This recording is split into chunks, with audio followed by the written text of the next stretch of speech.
25th of June, 1839. I feel the need to continue this journal, even though it was intended for my journey to Africa. This must be something very important. I just know it. I've taken it upon myself to piece the orb back together, but it's been more difficult than one might think.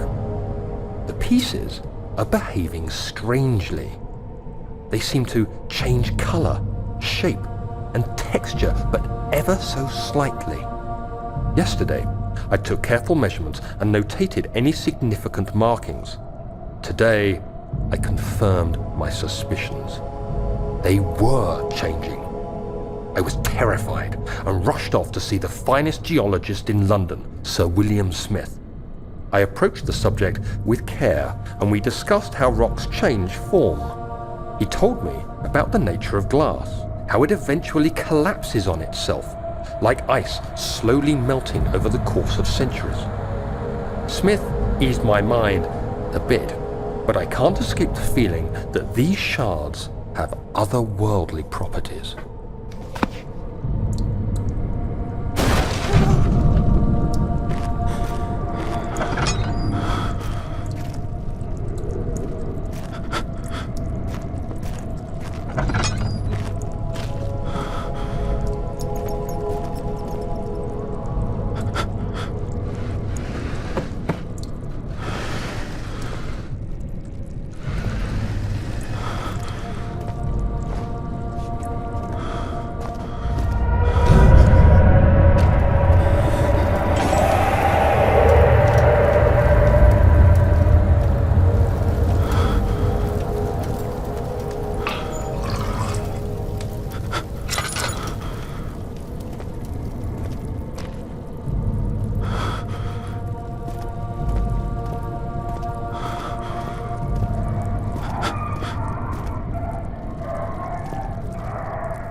You have an ascending room. Will it take us to the inner sanctum?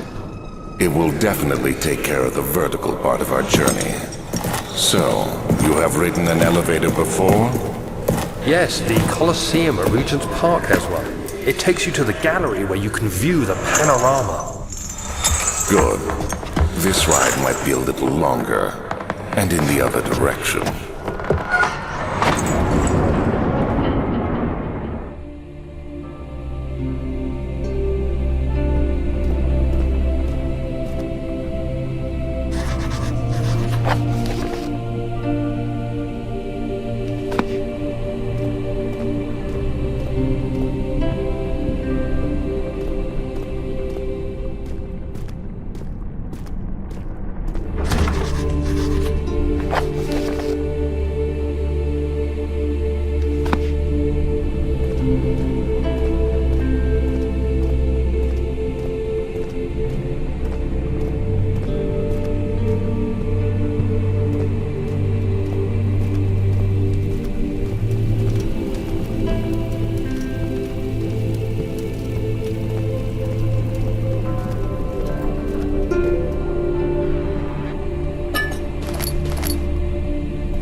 Journal is gone.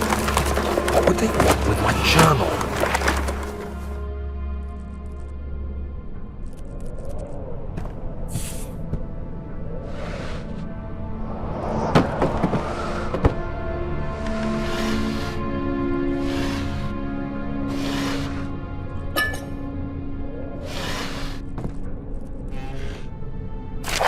July 1839. I received a letter today from the Algerian governor's office disclosing the fate of Herbert's expedition. About a week after my departure, Abdullah, one of the men traveling with us, returned from the desert. He was badly injured, as if maimed by a lion. The man rambled deliriously about the expedition being attacked by something horrible. The French quickly dispatched a search party to look for the expedition. After searching for days, they found the camp abandoned without any trace of Herbert or his men. Tomorrow, I'll retrieve the things they recovered from Herbert's tent at the customs house. I don't know what to make of it, but I'm worried for him.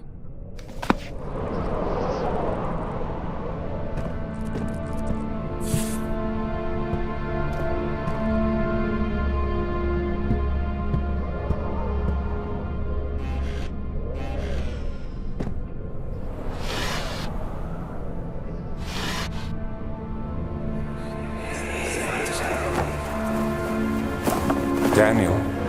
What? Still having nightmares, I see. Yes, I can't shake them. They come every night. We'll put a stop to them. You'll see.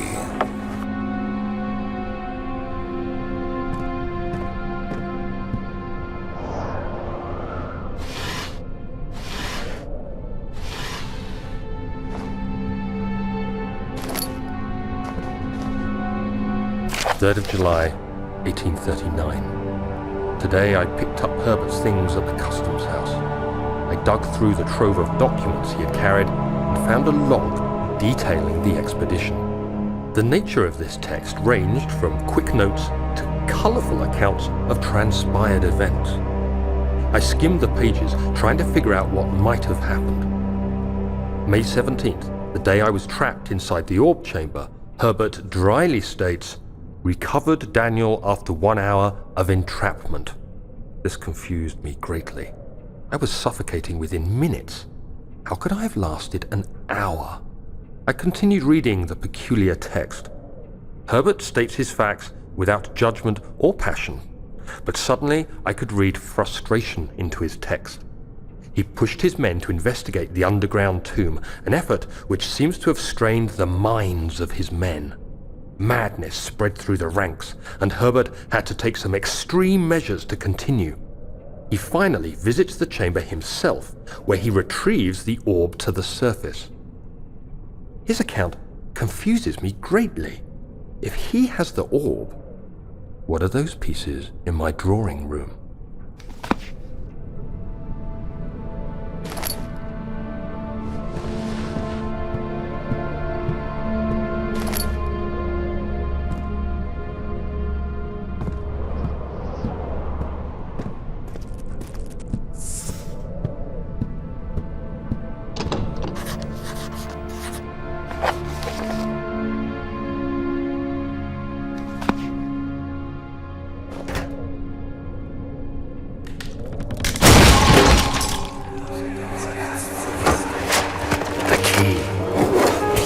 Let it be here.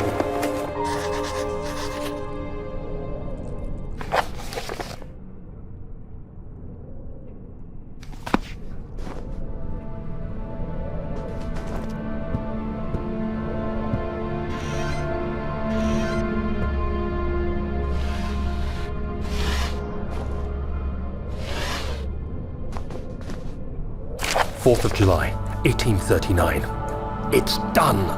The orb is assembled. I was awakened by an exhausting nightmare. Shaking and sweating, I retired to the drawing room with a cup of tea. The relic pieces lay spread across the table as I'd left them, but somehow I knew how it was supposed to be. I fetched the tar, which I had prepared to fix the pieces together, and without fault I joined them, producing the orb I remembered so clearly. The tar proved unnecessary. It was pushed out from the joining pieces as they merged on their own, with no adhesive. The ancient stone relic now rests on my table. Its immaculate surface and perfect shape could have been molded by a factory. This is all too strange.